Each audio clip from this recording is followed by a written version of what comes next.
Hola, buenos días. Bienvenidos a esta sexta sesión del ciclo Explorando los límites del espacio que organizamos en el MUNCI de forma virtual y que se ha desarrollado durante los últimos 6 sábados.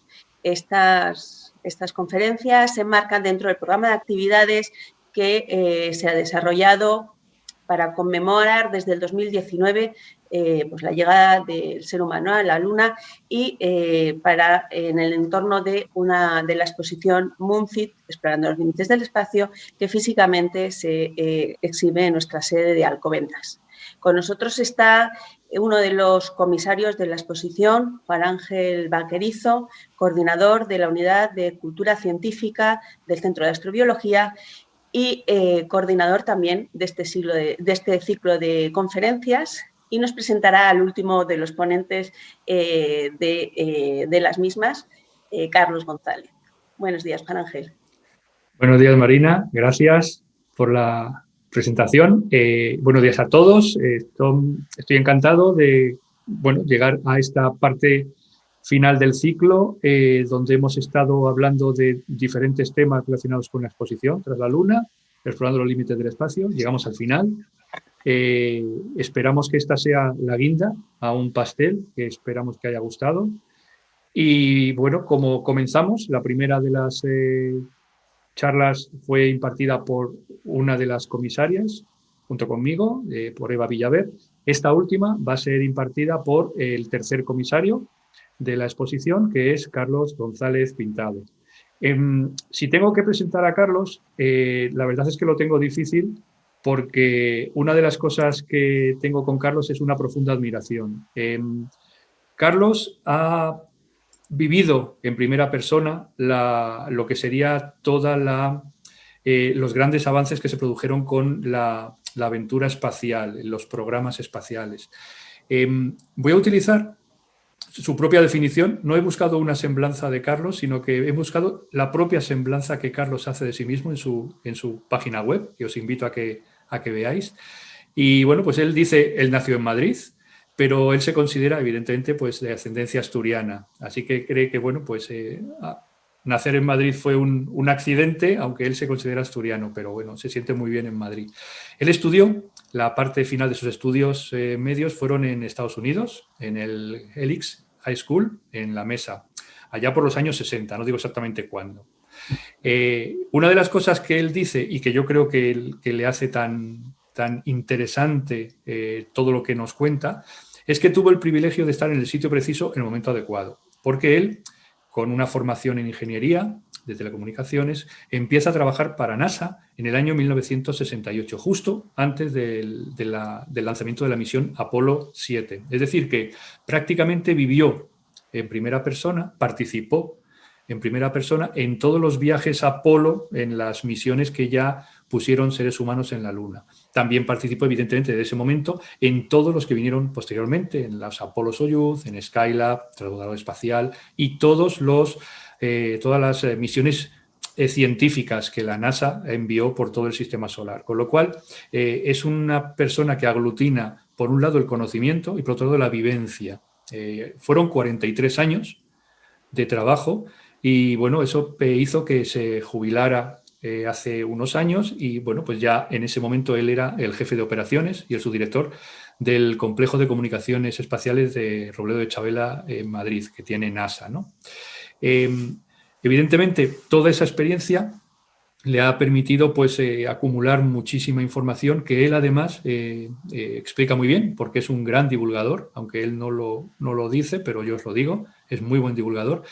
Le gusta mucho escribir, lo hace en su página web de una forma más o menos limitada, es decir, no lo hace a través de pues mucha publicidad, pero él le gusta escribir mucho y escribe cosas muy interesantes. Ha escrito unos ensayos sobre el programa Apolo, cómo lo vivió él, en su web, que la podéis encontrar, y yo os aconsejo que lo leáis, ¿no? Y luego, pues por la parte más pública, pues fue comisario de una exposición que hubo hace unos años en Madrid con mucho éxito, que se tituló NASA, la aventura del espacio. Fue entre septiembre del 11 y junio del 12 estuvo en Madrid. Luego siguió viajando por toda Europa, esa exposición. Es una exposición muy interesante porque hablaba de esos avances de la exploración espacial desde una perspectiva muy interesante porque aglutinaba un montón de objetos reales que habían participado en los programas, 300 objetos, había maquetas a tamaño real, era una exposición realmente increíble. Y bueno, pues él estuvo a cargo del comisariado y fue una exposición de mucho éxito. Y muy recientemente ha publicado, no él, pero sí él como el objeto del libro, se ha publicado por parte de Jesús Sáez en la editorial Next Door Publisher, el libro El gran salto del abismo. Y en ese libro se cuenta la historia de la vida de Carlos, con lo cual yo os aconsejo también que si podéis lo adquiráis y lo leáis porque es muy interesante. Es un libro además que cuenta con un prólogo y un epílogo escrito por astronautas, por Michael López Alegría, el prólogo y el epílogo por Charles Duke, que fue uno de los seres humanos que ha pisado la Luna, o sea que no es baladí. Sin más, yo voy a dar el paso a Carlos para que nos hable en esta última charla de ese objetivo que tenemos los seres humanos, que sería la conquista del espacio en esa exploración humana del espacio. Eso es de lo que nos va a hablar él. Por eso lo hemos titulado Ad Astra, hacia las estrellas. Carlos, cuando quieras. Hola, ¿qué tal? Buenos días. Muchas gracias por tus palabras, Juan Ángel. Reconozco que me ha tocado una labor un poco dificililla y digo dificililla porque hacer conjeturas con respecto al futuro suele ser desastroso. Normalmente lo que uno prevé que va a suceder de aquí a unos años, pues luego resulta que es todo lo contrario. De hecho, prever el futuro a 10 días ya es complicadísimo. Yo todavía recuerdo cuando en el año 69 vivimos el Apolo 11, todo nuestro grupo pensaba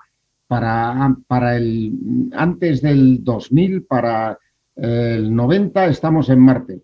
Estamos en el 2021 y lo de Marte está todavía un poquito lejos. Entonces, predecir el futuro, insisto, es complicado.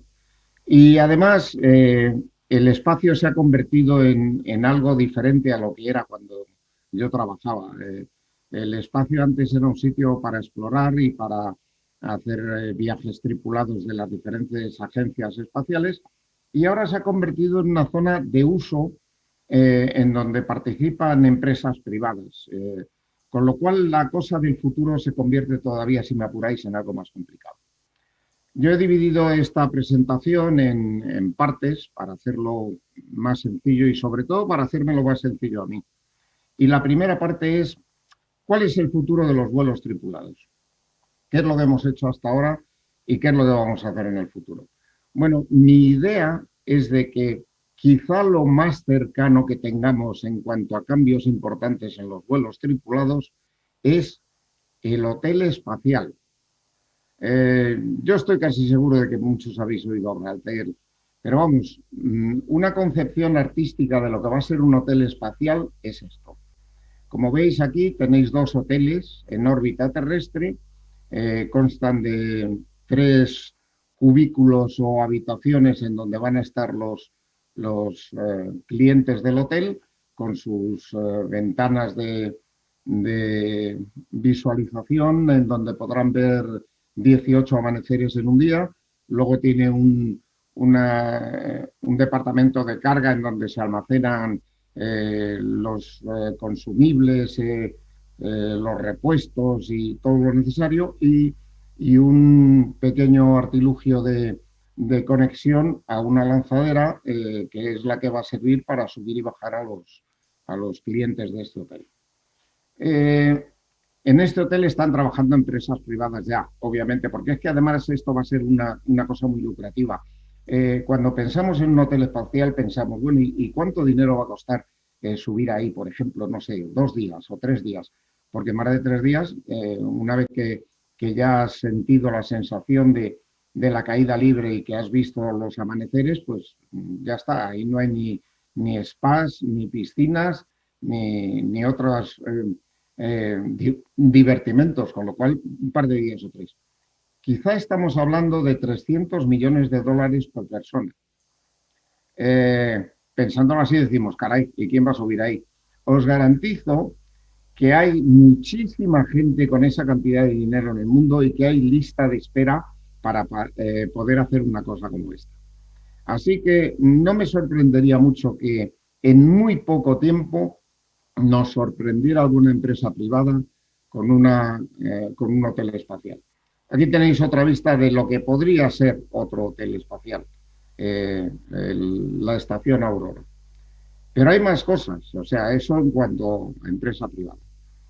¿Qué otras cosas se nos ocurren con respecto a vuelos tripulados? Pues vamos a poner otras estaciones espaciales en órbita, o nos quedamos con la ISS, que está funcionando muy bien y que se están haciendo unos experimentos fenomenales. Claro, el problema de la ISS es que ya es muy antigua y entonces los chinos de momento dicen, nosotros vamos a poner una estación espacial, como no puede ser de otra manera, entre otras cosas porque eso les va a dar un prestigio que cada día se están ganando con las nuevas innovaciones tecnológicas que producen. Y aquí tenéis la maravillosa Tiangong 3. Pero resulta que la Federación Rusa también ha expresado sus deseos de poner su propia estación espacial en órbita. Claro, ellos han dicho además, o han dejado entrever, que en el momento en que su estación espacial esté orbitando la Tierra, que ellos van a abandonar la ISS, no van a volver a subir a la ISS. Y ahí, a lo mejor, tenemos un pequeño problema. ¿Quién va a subir a los astronautas que van a seguir estando en la ISS? Si actualmente quien los sube es la Federación Rusa. Si los rusos se dedican a su estación espacial, o los Estados Unidos desarrollan algún sistema de transporte para subir a la ISS, o con un poco de suerte, cuando los rusos se retiren de la estación espacial, los que se queden allá arriba no va a haber quien los baje. En fin, esto es un poco cómico, pero podría ser así. ¿Qué es lo siguiente que podríamos tener en cuanto a vuelos tripulados? Pues volver a la Luna, sin duda. Llevamos 50 años sin volver a la Luna. Y ahora de repente todo el mundo quiere ir a la Luna. ¿Por qué? Pues por lo mismo, porque es una cuestión de prestigio, porque yo creo que además es un punto de reunión majo, está al aire libre, allí con un poco de suerte no hay COVID y se pueden organizar fiestas agradables a la Luna. Y hay dos tipos de vuelta a la Luna. Hay un tipo que es turismo. Y decimos, ¿turismo a la Luna? Sí, claro, turismo a la Luna, ¿por qué no? Un viaje circunlunar, en esto ya se está trabajando desde hace mucho tiempo. Esta es una cápsula Dragón. Y la cápsula Dragón va a subir a unos viajeros, a unos excursionistas, les va a dar una vuelta hasta la Luna, van a dar la vuelta a la Luna y van a volver a la Tierra. O si me apuráis, se quedan en la Luna un par de órbitas o 3 y luego vuelven a la Tierra. Pues muy interesante. Yo quizá en mis años jóvenes lo hubiera hecho. Ahora no lo haría ni aunque tuviera dinero para ello. Y digo dinero para ello porque si en el hotel espacial hablamos de unos 300 millones de dólares por persona, quizá el ir a la Luna en este viajecito de SpaceX nos cueste del orden de 1.000 millones de dólares por persona. O sea que hay que tener mucho dinero para hacer eso. Pero aparte de estos vuelos de turismo a la Luna se va a ir a explorar. Entonces, la Federación Rusa ya lleva muchos años trabajando en un sistema de sondas lunares para preparar el viaje de un vuelo tripulado a la Luna. Y ahí tenéis un poco así, muy por encima, cómo se va a desarrollar esto. Pero es que los norteamericanos llevan hablando del famoso Artemisa, del proyecto Artemisa, desde hace mucho tiempo. Es curioso que se les haya ocurrido lo de Artemisa, teniendo en cuenta que el primer vuelo tripulado americano se llamaba Apolo. Bueno, pues aquí tenéis una concepción artística de lo que va a ser el vuelo Artemisa a la Luna. Además, los norteamericanos quieren ir a la Luna y además quieren ir al polo sur de la Luna por varios motivos. Primero, porque están más aislados de la radiación solar, más aislados de los impactos de meteoritos y porque además dicen que allí a lo mejor encuentran agua y quieren establecer una base permanente. Una base permanente que no tiene por qué estar permanentemente tripulada, pero sí un sitio en donde si suben a la Luna 2 o 3 veces al año, tengan un sitio donde estar.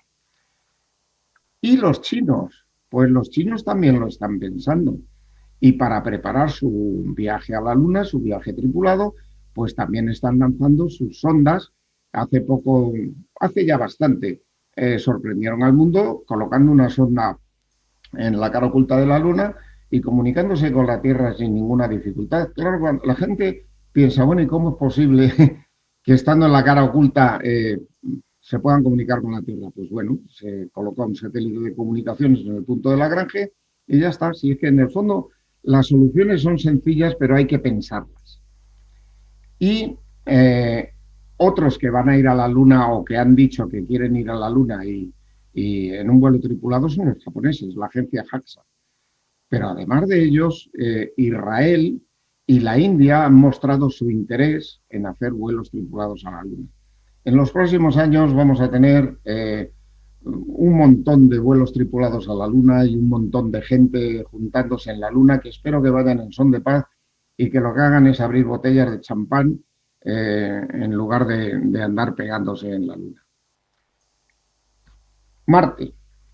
Mucho se está hablando de Marte y además creo que es el futuro más inmediato de ¿cómo lo llamaría? De los vuelos tripulados a un planeta fuera de la Tierra.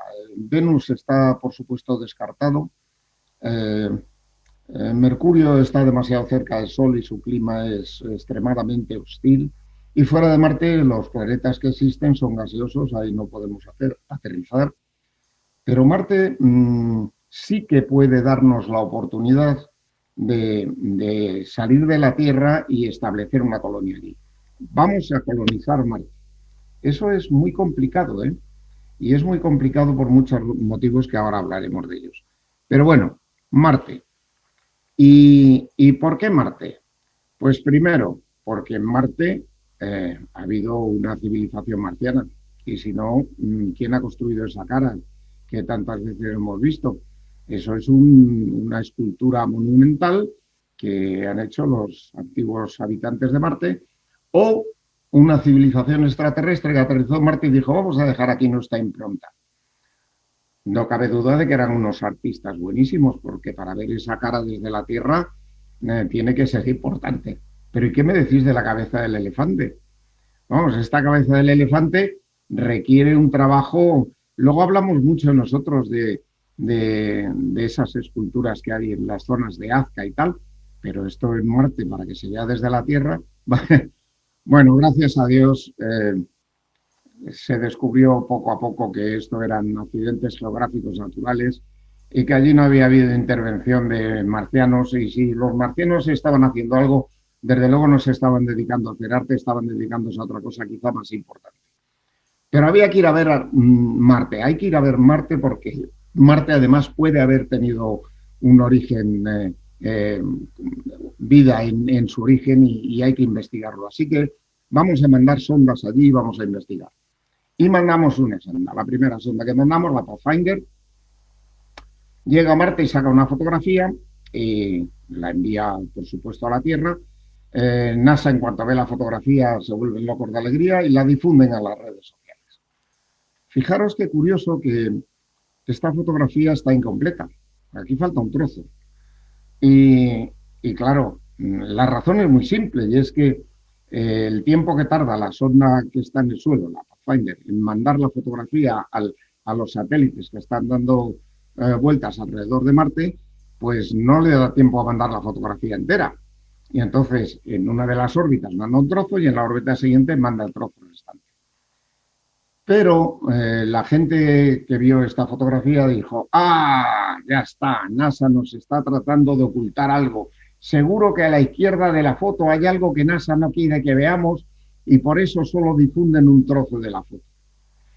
Pues alguien en NASA, después, que no se sabe quién es, y a mí me encantaría saber quién es, pues difundió el resto de la foto cuando el resto de la foto llegó a la Tierra.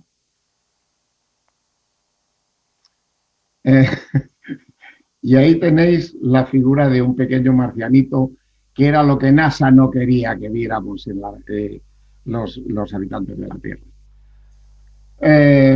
Luego se han transmitido muchísimas fotos. Luego, fijaros otra cosa curiosa de la primera foto que transmite el Spirit cuando aterriza en Marte.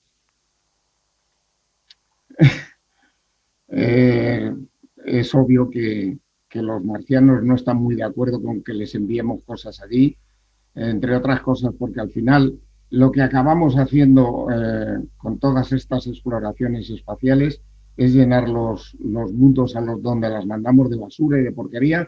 La Luna actualmente es un auténtico basurero y Marte no de momento, pero poco a poco las sondas se irán estropeando, dejarán de funcionar y, nos guste o no, va a ser basura espacial.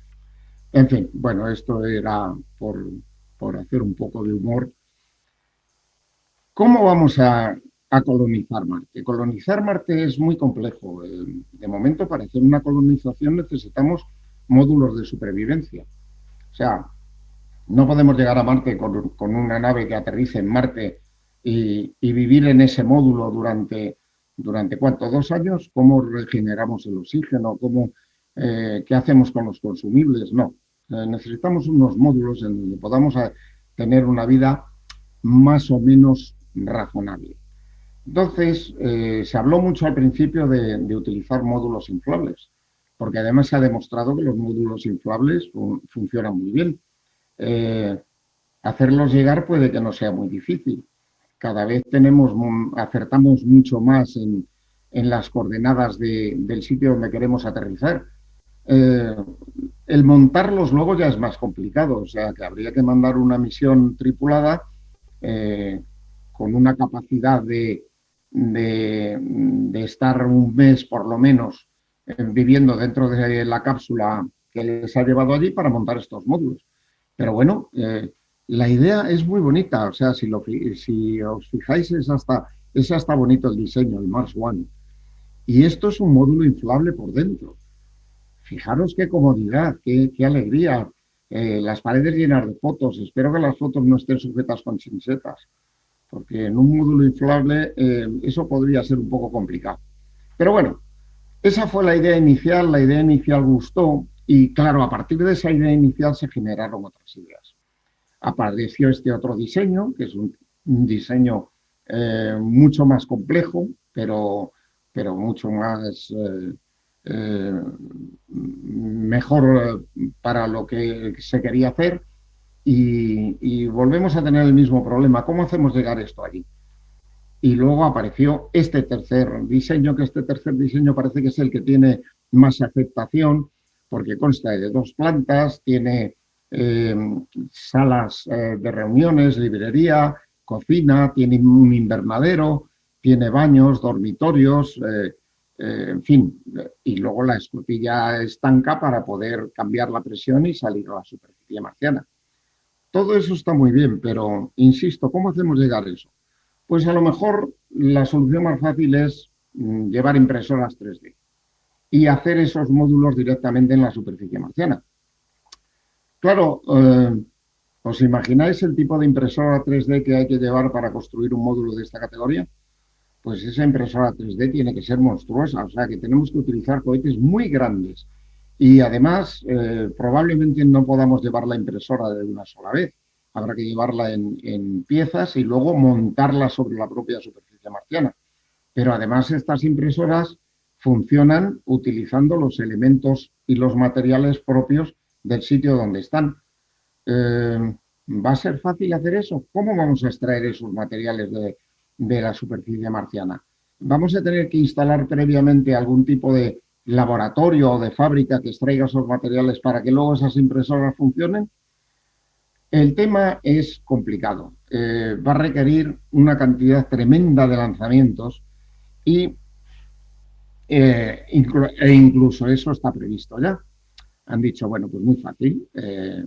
Tenemos aquí a la izquierda un montón de lanzadores con unos tanques de combustible. Estos lanzadores con estos tanques de combustible, ponemos los tanques de combustible en órbita terrestre y los lanzadores los devolvemos a la Tierra donde aterrizan suavemente y para ser recargados de combustible y reutilizados. El lanzador que va a ir a Marte lo que hace es despegar, consta de 2 fases, despega, el lanzador vuelve a la Tierra donde aterriza y la fase que se queda en órbita se recarga con los tanques que previamente estaban en órbita. Recarga su combustible, hace su viaje a Marte, llega a Marte y ahí sí que hay un problema. Porque luego para volver a la Tierra tiene que recargar combustible. Y el combustible tiene que salir de Marte, no puede salir de otro sitio. ¿Tenemos en Marte las condiciones adecuadas para recargar de combustible un cohete que llegue allí? Pues quizás sí. En el fondo, si la cantidad de agua que dicen que hay en Marte es cierto que está en Marte y podemos tener acceso a ella, pues tenemos oxígeno e hidrógeno. ¿Qué mejores combustibles? Eso ya se ha utilizado en todos los proyectos Apolo. No sé si la atmósfera marciana será buena para utilizar oxígeno e hidrógeno como combustible. Si no es así y tuvieran que utilizar algo como hidracina o tetróxido de nitrógeno o algo de esto, la cosa sería bastante más complicada. Pero vamos a ser optimistas y vamos a pensar que efectivamente se puede extraer ese oxígeno y ese hidrógeno, recargar la nave y que la nave vuelva a la Tierra y aterrice en la Tierra. Haciendo un montón de lanzamientos de este tipo, podremos ir llevando a Marte lo que necesitamos para luego establecer una colonia allí. Y podemos llevar nuestras impresoras 3D, podemos construir una pequeña fábrica para extraer los elementos necesarios para que esas impresoras fabriquen los módulos de alojamiento, etcétera, etcétera. La cosa no está cerca, obviamente, pero yo soy muy optimista, no lo voy a ver, lo siento muchísimo, yo no lo voy a ver, pero yo soy optimista con respecto al futuro y creo que los que sois más jóvenes sí podréis verlo. Bueno, y aquí tenéis una concepción futurista de lo que va a ser una cúpula de una ciudad marciana. Se está hablando de ciudades marcianas de 1 millón de habitantes. Y claro, tienen que estar cerradas por cúpulas para contener el oxígeno necesario para la vida de los habitantes de la colonia y para contener las plantaciones necesarias para regenerar ese oxígeno, etcétera, etcétera. Hay una cosa que a mí me preocupa un poco, y son los meteoritos. Vamos a ver, cuando un meteoroide anda por ahí despistado e ingresa en la atmósfera terrestre y se convierte en un meteoro, por el hecho de atravesar la atmósfera terrestre, si su tamaño no es excesivamente grande, se volatiliza y no pasa nada. Si su tamaño es lo suficientemente grande, pues llega al suelo, impacta en el suelo y se convierte en un meteorito. Pero ¿qué ocurre en Marte? La atmósfera marciana es tan tenue que la mayor parte de los meteoros que penetren en Marte se van a convertir en meteoritos. Esas cúpulas marcianas tan bonitas que vemos en esta creación artística, más vale que tengan una protección excepcional en los cristales, porque si no van a tener que estar reparando las cristaleras cada 2 por 3 y con un poco de suerte perdiendo la mitad del oxígeno cada vez que un meteorito impacta. Pero bueno, insisto, estas son cuestiones que el futuro arreglará con toda seguridad. Para todo esto de Marte, NASA ya tiene sus previsiones. Hay 2 planes NASA, el plan NASA 1, que es establecer una estación orbital en la Luna como estación de paso. Despegar para ir a la Luna, o sea, mandar un cohete a la Luna, no requiere una energía excepcional.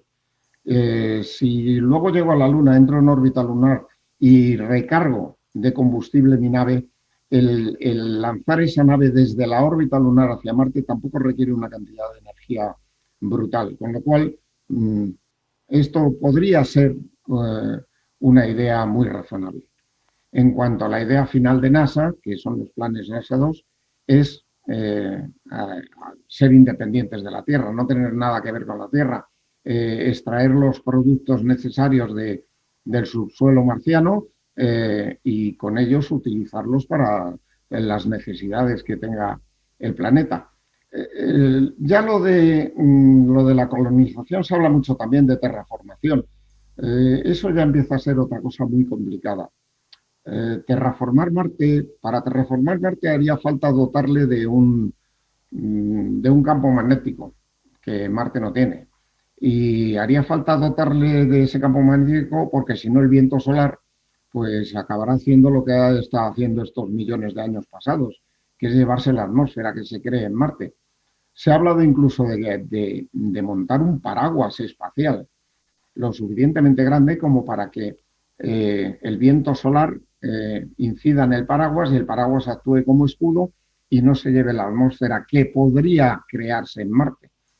A lo mejor la solución final, y esto es, insisto, esto es hablar de un futuro absolutamente incierto, es crear ciudades subterráneas. Pero bueno, de eso ya hablaremos. Todo eso en cuanto a la exploración o al uso del espacio en vuelos tripulados. Pero ¿qué hacemos con la exploración espacial? La exploración espacial no termina ahí. ¿Qué hacemos con la exploración? ¿Vamos a dejar de explorar? No, claro que no. Vamos a seguir explorando. Y vamos a seguir explorando como lo hemos venido haciendo hasta ahora, con la búsqueda de exoplanetas y con la búsqueda de vida extraterrestre. Desde tiempos ancestrales, la idea de la vida extraterrestre es algo que está inmerso en la mente humana y que por cualquier cosa pensamos que la vida extraterrestre existe y que además vienen a visitarnos, lo cual, en fin, allá cada cual con sus ideas. Pero lo cierto es que ya desde muy antiguo se hablaba de que los canales marcianos, aquellos canales marcianos que se veían al principio con los primeros telescopios cuando se miraba a Marte, aquello era imposible que fuera algo natural. Aquello tenía todo el aspecto de ser una cosa artificial y además una construcción impresionantemente grande. Aquello requería una inteligencia considerable para hacerla. ¿Quién lo hizo? Los marcianos, obviamente, o seres extraterrestres que vinieron a colonizar Marte y luego debido a su clima tan inhóspito decidieron marcharse. Lamentablemente luego se vio que esos canales no eran tales canales. Pero es que también hablamos de que había dinosaurios en Venus. Claro, debajo de esa atmósfera de Venus, pues sin duda había un vergel y había un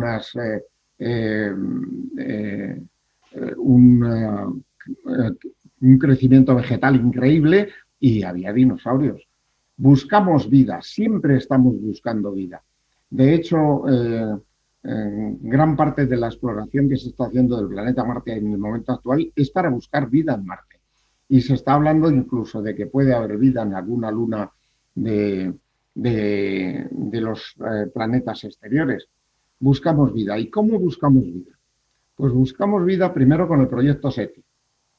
Este proyecto SETI, que lleva muchos años funcionando, empezó en Goldstone con la antena de 70 metros de Goldstone y continuó con el observatorio de Arecibo, que lamentablemente hemos perdido ya. ¿Qué se hacía con esto? Pues se escudriñaba el espacio buscando señales de radiofrecuencia que indicaran algún tipo de inteligencia extraterrestre, que fueran unas señales de radiofrecuencia que no pudieran ser naturales. Pero tendemos a buscar cosas hechas por una inteligencia extraterrestre en cuanto vemos algo que no entendemos muy bien. La primera vez que se vio el efecto de un púlsar, se pensó inmediatamente que aquello estaba originado por una inteligencia extraterrestre y que no podía ser nada natural. Luego los estudios posteriores demostraron que sí, que era algo natural. Y luego hay otra cosa, ¿cómo buscamos esto? ¿Qué frecuencias miramos? Suponemos que una inteligencia extraterrestre va a enviar información de la misma manera que lo hacemos nosotros, utilizando las mismas frecuencias que lo hacemos nosotros. Estamos hablando de distancias increíblemente grandes dentro de nuestra propia galaxia. Si nos salimos de nuestra galaxia ya las distancias son inconcebibles. Y hay una cosa lamentable, que es una formulita, que es esta de aquí, que dice cuál es la atenuación espacial libre o del espacio libre a las ondas electromagnéticas. En esta formulita, el 20 logaritmo de f esa f es la frecuencia en megaciclos. Y el siguiente término, que es 20 logaritmo de d, es la distancia en kilómetros. Si nos vamos a una estrella que no esté muy lejos, por ejemplo, no sé, 10.000 años luz, y traducimos esos 10.000 años luz a kilómetros, esta fórmula adquiere un tamaño descomunal, lo cual significa que para que cualquier señal que nos envíen esas inteligencias extraterrestres, que nosotros seamos capaces de detectarlas, tiene que tener una potencia increíble. Y si además tenemos la suerte de que las detectamos, ¿vamos a entenderlas? Hay un dato curioso que viene a colación, y es la plaquita que se mandó con el Pionero 10 y 11. Se pensó que como esos dos satélites iban a abandonar el sistema solar, pues qué menos que mandar una tarjeta de presentación por si alguna inteligencia extraterrestre se lo encontraba el satélite. Y se mandó esta plaquita en donde se ve claramente que esa nave viene del tercer planeta del sistema solar, que se ve cómo es más o menos, cómo somos los habitantes de ese planeta, el tamaño aproximado, teniendo en cuenta el tamaño de la nave, y una serie de saltos hiperfinos de varios elementos y del hidrógeno y tal, y dijo, esto cualquier inteligencia extraterrestre cuando lo vea lo va a entender a la perfección. Alguien pensó, ¿será verdad que lo entenderán así de fácil? Vamos a hacer un experimento. Cogieron a 20 científicos del MIT, los metieron en una sala, 20 científicos que no habían visto esta plaquita, los metieron en una sala, les dieron la plaquita y les dijeron, ¿qué dice aquí? Pues no consiguieron averiguarlo. Y si 20 científicos del Instituto Tecnológico de Massachusetts no consiguen averiguar una cosa que hemos generado nosotros mismos, ¿qué nos hace suponer que lo va a entender una inteligencia extraterrestre cuyos métodos de comunicación y su tecnología pueden no parecerse a la nuestra en absoluto? Lo normal es que no se parezca en absoluto. Pero tampoco hay que desanimarse. ¿Qué demonios? Parece que aquí yo soy el pesimista. A lo mejor en algún momento captamos esas inteligencias extraterrestres que andan por ahí tratando de hablar con nosotros. En cuanto a la búsqueda de exoplanetas, pues al principio se pensaba que nuestro sistema solar era una peculiaridad de la galaxia, que lo más probable es que todas las estrellas de la galaxia, muy pocas tuvieran planetas, y se empezaron a buscar planetas. Al principio se encontraban los planetas gigantes, porque eran los más fáciles de detectar, pero cada vez se han ido detectando más y más, y lo que antes parecía una singularidad ahora resulta que es la generalidad. Parece que lo normal es que existan planetas prácticamente en todas las estrellas de nuestra galaxia. En el fondo eso, ese hallazgo, ¿de qué vale? Primero, de que nos dice que no somos los únicos. Y segundo, sí, efectivamente, hay montones de planetas, pero las distancias son tan grandes que si yo quiero ir a explorar un planeta, ¿cómo llego? ¿Cómo hago para llegar? En fin, sigamos. Cuando por fin se lance el observatorio Webb, todos estos planetas que hemos detectado hasta ahora, pues serán multiplicados por un factor considerable, porque seremos capaces de detectar muchísimos más. Y además tenemos el observatorio ALMA, ya sabéis, del desierto de Atacama, que también vigila y mira por todo este tipo de planetas y tal. Estamos descubriendo muchísimos planetas en donde quizá podíamos ir. Una idea que quizá fuera muy buena es montar un telescopio en la cara oculta de la Luna. Tiene muchas ventajas. Primero, que no está influenciado por la contaminación lumínica de la Tierra. está en un sitio donde no hay atmósfera, con lo cual no hay ningún filtro de ningún tipo. Y el único inconveniente que puede tener es que está en un sitio donde si le impacta algún meteorito, pues le va a hacer mucho daño. Pero fuera de eso, podría ser un sitio ideal para poder instalar un telescopio y tener una visión del espacio mucho más profunda. Pero claro, eso vale mucho dinero. ¿Qué hacemos con el resto de la exploración espacial? Estamos explorando exoplanetas, estamos buscando vida, pero luego si lo pensamos seriamente, estamos un poco constreñidos a nuestro sistema solar. Salir de nuestro sistema solar es complicadísimo. Y hay sondas que están saliendo del sistema solar. El problema es que llega un momento en que no podemos comunicarnos con ellas. Entonces, aunque sean capaces de salir del sistema solar, vale de poco. En cuanto a nuestros viajes, y hablo de viajes tripulados, Marte es lo más asequible. Fuera de Marte, ya digo, Venus no hay manera, Mercurio es demasiado hostil y los demás son planetas deseosos. Así que, ¿qué hacemos con la exploración de nuestro sistema solar? Pues de momento lo que tenemos es la exploración de la Tierra. En órbita terrestre vamos a utilizar, o creo que el futuro de la exploración es utilizar CubeSats. Estos son satélites diminutos, tamaños muy pequeños, se utilizan la tecnología más avanzada de miniaturización, pesan muy poco, se pueden lanzar muchos o varios con un solo lanzador, con lo cual salen muy baratos y cubren las mismas necesidades que cubrían las sondas anteriores, que eran mucho más grandes, mucho más pesadas y que costaba mucho más subirlas. Y si lo que queremos es hacer exploración planetaria, pues CubeSats interplanetarios, es lo mismo que los que están en órbita terrestre, solo que estos hay que añadirles paneles solares para que tengan una fuente de energía adecuada y unas antenas adecuadas para comunicarse con la Tierra, pero siguen siendo unos aparatitos muy pequeñitos que pesan muy poco, que cuesta muy poco dinero lanzarlos y que se pueden lanzar más de uno con un solo lanzador.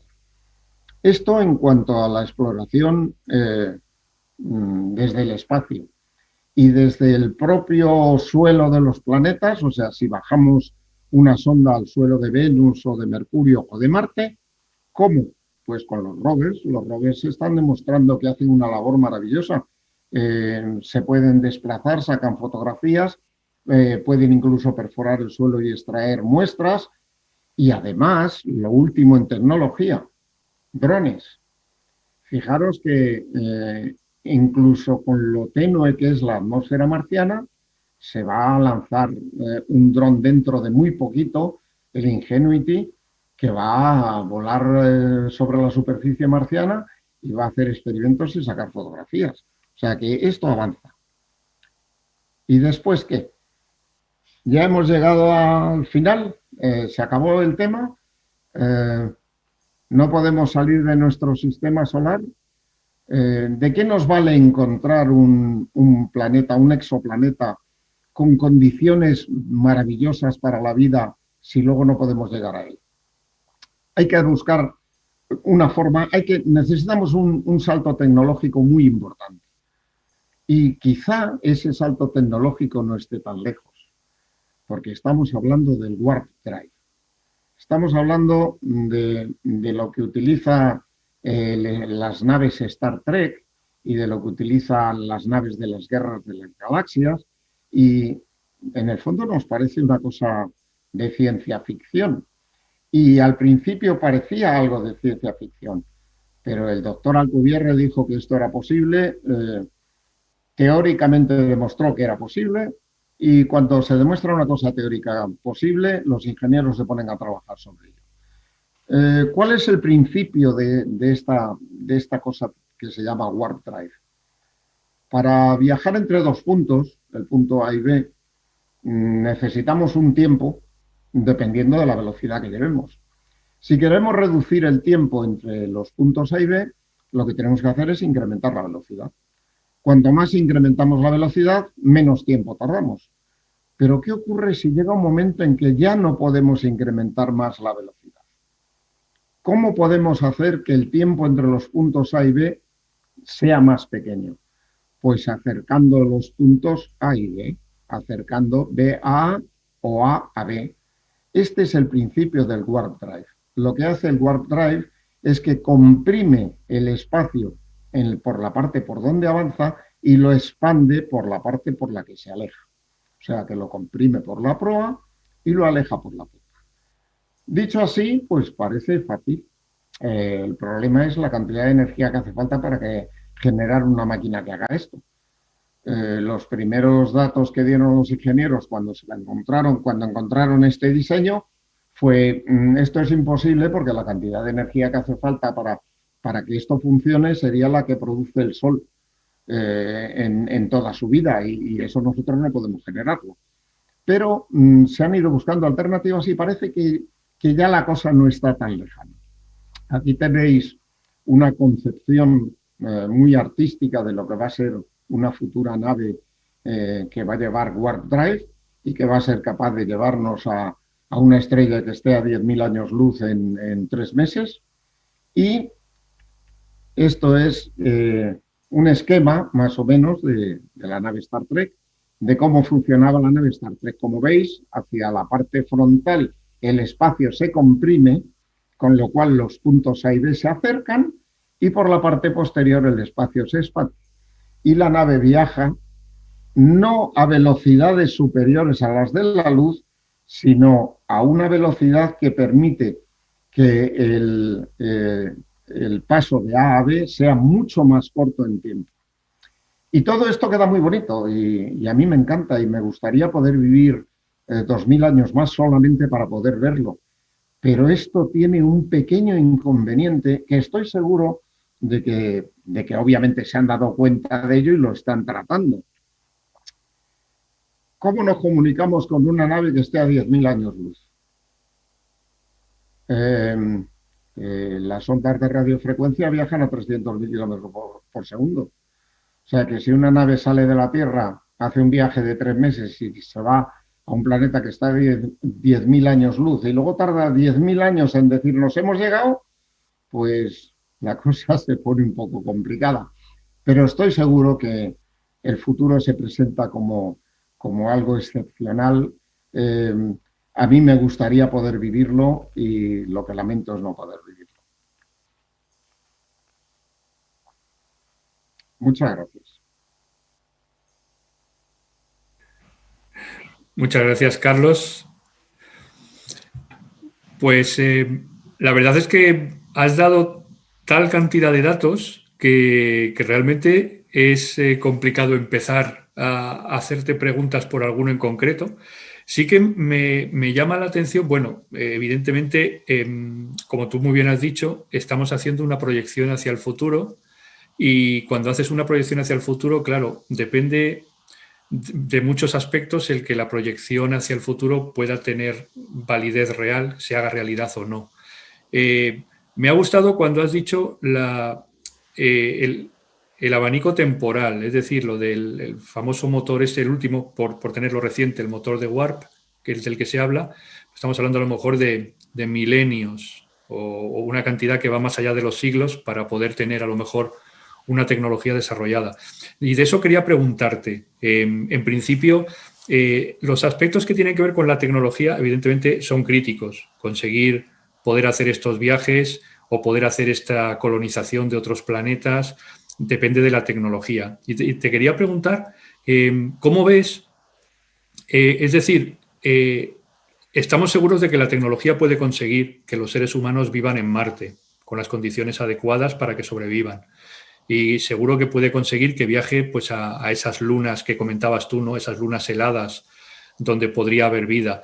Pero se requiere un esfuerzo como muy coordinado por todas las potencias para que los recursos se optimicen. ¿O tú crees que se puede dar el caso de que, como pasó en los años 70 con la llegada a la Luna, que alguna potencia pueda tomar las riendas y decir, yo aquí voy a hacer la apuesta y lo consiga solo una, tirando de las demás? Estoy pensando sobre todo en China, ¿no?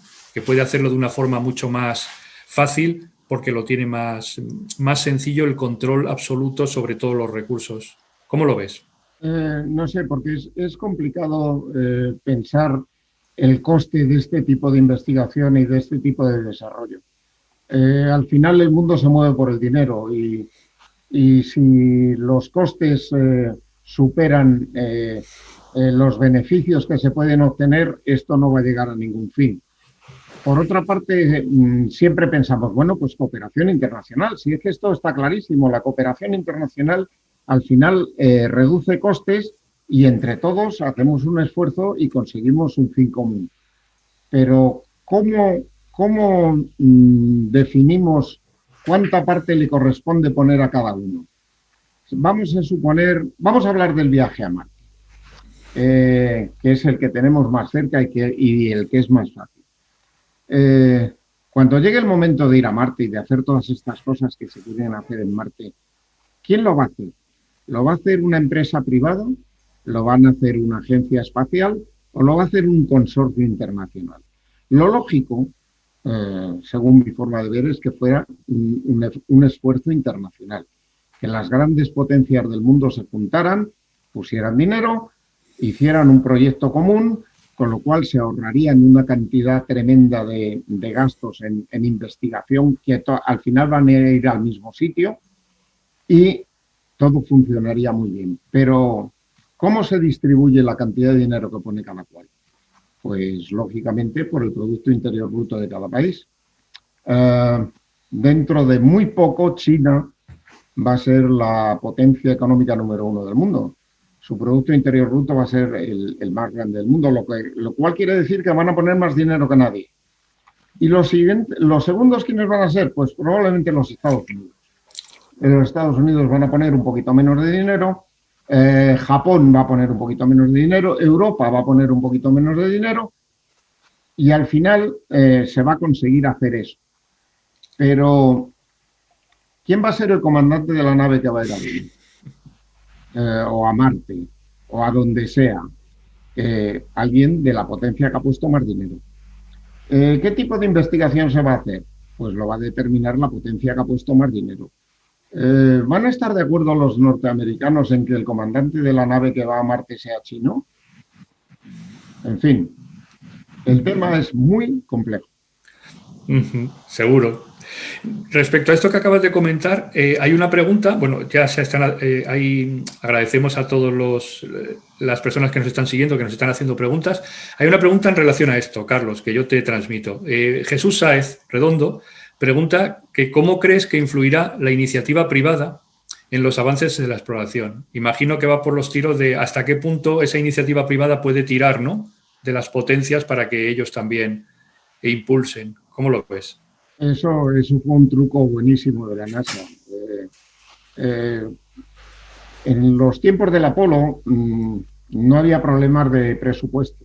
Había que llegar a la Luna antes que los soviéticos y para ello el gobierno o el Congreso de los Estados Unidos dio una cantidad de dinero increíble a NASA para que desarrollara un programa que fuera capaz de llegar a la Luna antes que los soviéticos. Pero a raíz de que se llegaron los primeros, se perdió el interés. Ya hemos llegado a los primeros, ya ¿para qué vamos a seguir invirtiendo dinero en hacer una cosa que ya hemos demostrado que podemos hacer mejor que los soviéticos? Con lo cual, el presupuesto de la NASA empezó a bajar. Empezó a bajar hasta tal extremo que el Skylab, que fue la primera estación espacial que giró alrededor de la Tierra, reentró en la atmósfera terrestre porque el transbordador espacial no se desarrolló a tiempo. Y no se desarrolló a tiempo porque no había dinero para desarrollarlo. Entonces ahora NASA se encuentra con un problema muy serio. NASA dice, bueno, tenemos que desarrollar tecnologías nuevas que nos permitan ir a Marte, establecer una colonia en Marte y como fin último, colonizar Marte. Pero eso vale muchísimo dinero. ¿Qué ocurre si yo le permito a la empresa privada salir al espacio y establecer sus hoteles en órbita, hacer sus excursiones a la Luna y tal, y que a cambio ellos me den la tecnología que desarrollan para hacer eso. De esa forma yo me ahorro el dinero en el desarrollo tecnológico y sigo teniendo presupuesto suficiente para continuar mi investigación. Claro. Muy bien. Te hago preguntas de Marte. Hay algunas preguntas relacionadas con lo que sería la exploración humana de Marte, más que la colonización. Una la hace Andrés Alonso. Pregunta, ¿qué defensa frente a la radiación podrían tener los viajeros a Marte, los seres humanos en Marte? Debería ser un blindaje ligero de peso, supone. Bueno, es uno de los grandes problemas del viaje a Marte. Primero, el viaje a Marte es muy largo. Si utilizamos órbitas de retorno libre, que son las más seguras, porque en caso de problemas con la nave sería capaz de llegar a Marte y utilizarlo como onda para volver a la Tierra. Ese tipo de trayectoria es una trayectoria muy larga. Se van a utilizar del orden de 240 o 250 días solo en el viaje de ida. Pero es que además los planetas tienen que estar en la posición orbital adecuada para utilizar ese tipo de trayectoria. Es decir, que estamos hablando de viajes muy largos. Vamos a establecer un viaje medio de 6 meses. Un viaje medio de 6 meses implica que los astronautas van a estar sometidos a una radiación cósmica, que además la radiación cósmica es extremadamente perjudicial, de la que tienen que protegerse. ¿Cómo se protegen? Pues alguien dijo, muy fácil, revestimos la nave con plomo. No, fenomenal, revestimos la nave con plomo. ¿Cuánto plomo ponemos? 1,5 metros de espesor. ¿Cuánto va a pesar esa nave? ¿Quién levanta esa nave de la superficie terrestre? ¿Qué energía hace falta para enviar esa nave a Marte? Eso no funciona. Se está trabajando muy seriamente en unos tejidos para hacer trajes para poder ir dentro de la nave que protejan de esa radiación cósmica. Trajes que tienen que ser como los trajes de buzo. Pero, ¿qué hacemos? ¿Les tapamos la cara también? Si no les tapamos la cara está sometida a la radiación cósmica. El problema es muy serio, sé que se está trabajando en él, porque luego una vez que llegas a Marte, el estar en la superficie marciana estás protegido, porque llevas una escafandra que te protege de radiación y un traje especial que te protege de radiación. Donde realmente no estás protegido es en el viaje. Andrés Alonso, igual, que te preguntó antes esto, un poco también en la línea de lo que sería el aguantar el viaje a Marte, lo hace ahora, te pregunta desde el aspecto psicológico. Es decir, claro, se pregunta qué tipo de entrenamiento debería tener una persona que quiera viajar a Marte, ¿no? Porque, bueno, es mucho tiempo, como has dicho tú, y hace falta una cierta fortaleza psicológica para aguantarlo. Él pregunta si los resultados que se están haciendo de la gente que se está entrenando son halagüeños o parece que es más difícil de lo que parece a nivel psicológico que se aguante este tipo de trayectos. Los ensayos que se están haciendo tienen... la gran ventaja de esos ensayos es que si yo me meto en una habitación cerrada con otros 5 personas que nos vamos a entrenar para ir a Marte y el ambiente se enrarece, siempre tengo la posibilidad de salir de la habitación y marcharme a mi casa. El problema es que cuando estoy dentro de la nave eso se complica mucho.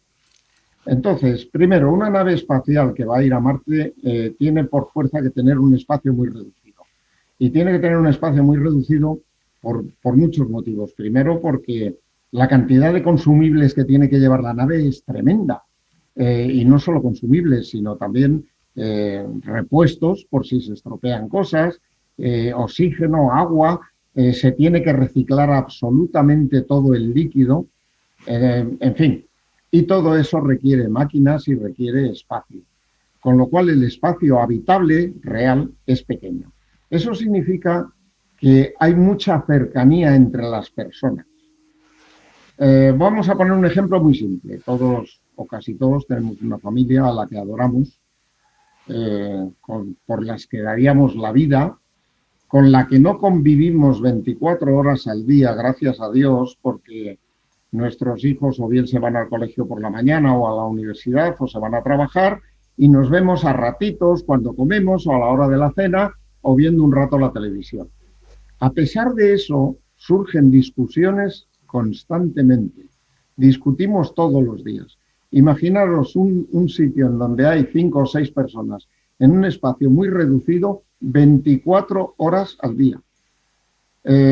Si consiguen pasar el primer mes de viaje sin matarse unos a otros, creo que será un gran éxito. Eso está claro. Una pregunta, te pregunta Alex Rupérez sobre el Warp Drive, el motor de Warp, ¿vale? Claro, son preguntas que tienen que ver un poco con cómo funcionaría eso, ¿no? Y la pregunta que se hace Alex es si un ser humano puede soportar la velocidad a la que se mueve un objeto con este Warp Drive. Si es que lo curioso es que la velocidad no es grande. Si no estamos hablando de aumentar la velocidad, estamos hablando de acercar los sitios a donde vamos. No aumentamos la velocidad. Además, se supone que este tipo de drive es una especie de burbuja. Entonces, la persona que va dentro de esa burbuja no va a sentir aceleraciones, ni va a sentir deceleraciones, se supone, ni va a sentir nada más. Una de las preguntas que me hago yo a mí mismo es ¿qué pasa con la gravedad? Dentro de esa burbuja vamos a tener gravedad inducida, va a haber gravedad de algún tipo, no lo sabemos. Estamos en los albores de la investigación de lo que va a ser el Warp Drive. Probablemente cuando la investigación se adelante, pues sepamos más cosas. Más datos. En esta misma línea, José Alberto Pardi Scarpini te agradece la charla, dice que le parece muy interesante y muy incentivante para la imaginación, es una forma bonita de decirlo. Dice, personalmente creo que el problema de la comunicación se podría solucionar con el entrelazamiento cuántico, primero con mensajes escritos y luego llegaría lo de voz. Dice que es difícil solucionar el problema de la comunicación, pero que cree que es del mismo estilo la dificultad en comunicación que la creación del propio motor de Warp, lo que estabas diciendo tú, ¿no? Conseguir que el efecto produzca realmente el desplazamiento en el espacio, ¿no? Sin duda. Sí, lo que pasa es que este tipo de investigaciones deben de ir paralelas. Claro. Yo estoy convencido de que de momento los ingenieros en lo que están dedicando la mayor parte del tiempo es a verificar que ese Warp Drive es factible. En el momento en que vean que es factible, empezarán a dedicar toda su atención a ver cómo se comunican una vez que llegan al otro lado. Ya sabéis que en ciencia ficción se habla muchísimo de esto y en ciencia ficción no hay ningún problema con las comunicaciones. Hay una cosa que se llama Ansible, que lo que hace es eso, utilizar sistemas cuánticos para que la comunicación sea instantánea, aunque estés a 10.000 años luz de distancia. Muy bien. Bueno, te paso también algunas felicitaciones por la charla, ¿vale? Porque las vamos acumulando. De Luis Miguel Nieto te manda un saludo, le ha parecido muy interesante. Luis Fernández Rojo, que conocemos los dos personalmente, sí. Te manda muchas palmadas y nosotros le mandamos muchas a él, ¿verdad, Carlos? Sí, sin duda. De que haya estado con nosotros. Y luego te hago 2 comentarios de 2 personas que también conocemos los dos, que tú conoces mucho. Uno es Ángel Sierra, Sierra Reguero, sí. Que te felicita por la charla y dice que te hace un comentario de algo que has dicho en la charla, que era que, bueno, la primera nave que llega a Marte es la nave Vikingo en el año 76 y él te lo comenta porque dice que le tiene especial cariño, ¿no? a esa misión él. Me imagino que porque estuvo, claro, implicado, ¿no? Seguramente. Y yo estuve implicado. En esa época. Y luego otro comentario de otro gran amigo, José Manuel Grandela, que te dice que solo se le ocurre expresarte la admiración por la magnífica exposición que has hecho del futuro, que a todos nos gustaría vivir, aunque sea tan improbable. Y dice que has mostrado capítulos muy complejos y diversos, pero lo has hecho con una docencia y versatilidad que atrae al visitante a esa conferencia. Que está anonadado y plenamente satisfecho después de verte y de oírte. Y que te manda un fuerte abrazo y felicitaciones. También te felicitan desde Colombia, Wilfredo Durán Guerrero. ¿vale? Desde Cúcuta, Colombia, que nos ha estado escuchando. Y luego una pregunta que te manda Mónica Older. Esta te va a gustar, porque ¿qué opciones hay de terraformar Marte con nuevas tecnologías? Es decir, te está planteando una pregunta muy interesante de ¿qué necesitaríamos, qué pediríamos a la tecnología para poder terraformar Marte? ¿Qué le pedirías tú a los Reyes Magos de la tecnología? Yo si efectivamente hubiera Reyes Magos de la tecnología, crear un campo magnético en Marte. Eso sería el comienzo idóneo para hacer una terraformación en Marte. Si además pudiéramos aumentar la gravedad un poquito, pues miel sobre hojuelas. Porque claro, el que la gravedad de Marte sea 1/3 de la terrestre también influye en que la atmósfera se escape más que se escapa en la Tierra. Pero, por supuesto, el campo magnético creo que es imprescindible. Claro, tendríamos que plantear, evidentemente, en todo este tipo de cuestiones, cuando hablamos de la tecnología, claro, si pudiéramos hacer como hizo Julio Verne, ¿no? En su época, de proyectar en el futuro, en un siglo, los avances tecnológicos, nosotros ahora mismo, la verdad es que lo tenemos mucho más difícil que Julio Verne, ¿no? Porque los avances tecnológicos son increíbles en muy corto plazo. Con lo cual, claro, si pudiéramos pedir o pudiéramos hacer una proyección nosotros, si tú pudieras ahora mismo, por ejemplo, hacer una proyección en el futuro, yo te dijera, a un siglo lo tendrías difícil, pero imagínate si te dijera a un milenio. No, imposible. Imposible. Claro, entonces en ese milenio seguramente, pues todo lo que has contado del motor de Warp, el entrelazamiento cuántico, la nanotecnología con los CubeSats que has hablado, pues esa nanotecnología que puede permitir que puedas hacer actuaciones a nivel planetario o a nivel estelar de sistema planetario completo, ¿no? Realmente puede ser una realidad, ¿no? Sí, seguro que sí. Muy bien, bueno, pues yo creo que no tenemos más preguntas. En principio, yo creo que lo podemos dejar aquí. Te agradezco, no te puedes imaginar cuánto, que hayas participado y que hayas puesto este broche final al ciclo de conferencias de la exposición, que esperamos que a todo el mundo que nos haya seguido estos 6 sábados le haya parecido interesante, les haya servido para hacer un recorrido por los diferentes aspectos de los límites del conocimiento que tenemos en lo que respecta a la exploración espacial y cuál es ese futuro que nos espera en cuanto al descubrimiento de un montón de nuevas cuestiones que están siempre ahí abiertas y que les anime, sobre todo a los más jóvenes, a dedicarse al estudio, ¿no?, de la ciencia, que se conviertan en científicos, en ingenieros y ayuden a impulsar este avance de la ciencia y la tecnología. Te lo agradezco sinceramente, Carlos, y yo pues doy paso a Marina para que despida a todos. Muchas gracias, Carlos. Gracias. Bueno, muchas gracias. Muchas gracias a los dos. Bueno, pues me queda poco más que decir, cerrar el ciclo, ¿verdad? Agradecer primero a las personas que han estado ahí, que han hecho esto posible, al equipo de Oniricon, ¿no? A Lucía, a Sonia, a Nacho, a Juan que son los que, bueno, pues nos han dado el soporte todo el rato, han estado todo el rato aquí detrás haciendo que esto funcione. También quiero agradecer a Ana Guillamón. Ana Guillamón es nuestra compañera de comunicación del museo, que ha sido en todo momento el enlace entre los seguidores de Facebook y nosotros en todas las ponencias.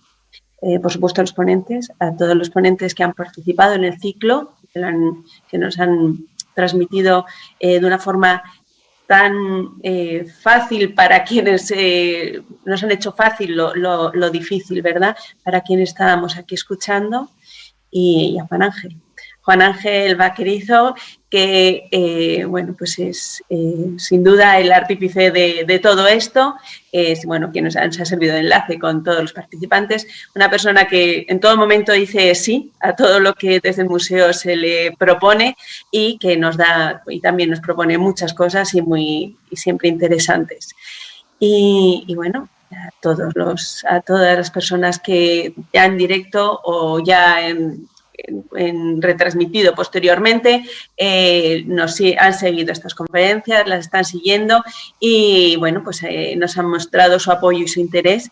Recordarles que estas charlas quedan en nuestro canal de Facebook del museo, en Facebook Live, pues se pueden revisitar siempre que se quieran, y así como, bueno, pues la exposición que las ha inspirado, ¿no? La exposición Munzit, explorando los límites del Munzit, tras la luna, explorando los límites del espacio, que por ahora sigue siendo visitable en Alcobendas, pero también puede ser visitada, porque ahora mismo es un poquito difícil desplazarse, ¿verdad? Puede ser visitada en su versión virtual. Tenemos una visita virtual en la página web del museo.